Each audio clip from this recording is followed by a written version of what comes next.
Si on poursuit sur cette actualité internationale avec Mathieu Jolivet. Mathieu, vous nous emmenez sur le front ukrainien ce soir à Pokrovsk, ville contrôlée à 90% par l'armée russe. Et si elle venait à tomber totalement entre ses mains, ce serait un coup dur pour Kiev, car cette percée symboliserait la prise de contrôle d'une région très industrielle du Donbass, avec une usine, Mathieu, qui suscite particulièrement l'inquiétude.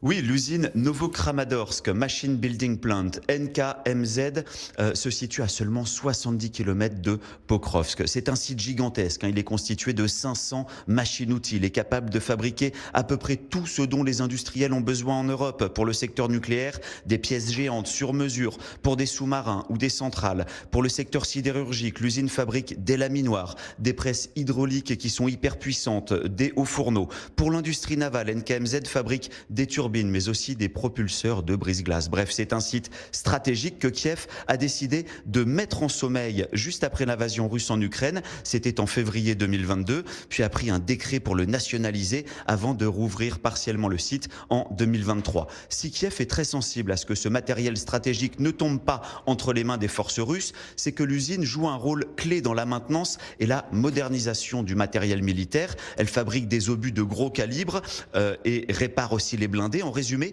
sans cette usine qui est très près du front, l'armée ukrainienne perdrait en agilité. NKMZ, Mathieu, c'est aussi le symbole d'un héritage industriel soviétique.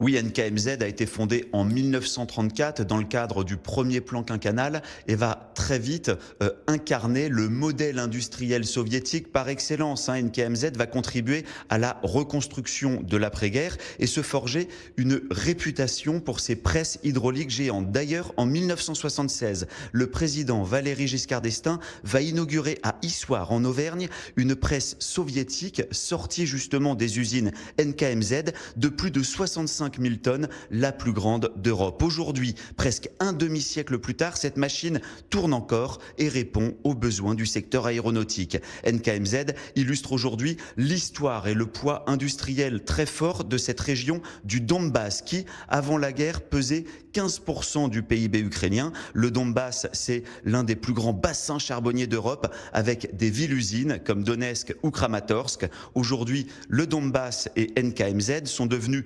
l'arrière-base technique et militaire de la défense ukrainienne. Pour Vladimir Poutine, mettre la main sur le Donbass, au-delà de la victoire militaire, symboliserait aussi le retour sur les terres qui avait fait la grandeur industrielle de l'URSS.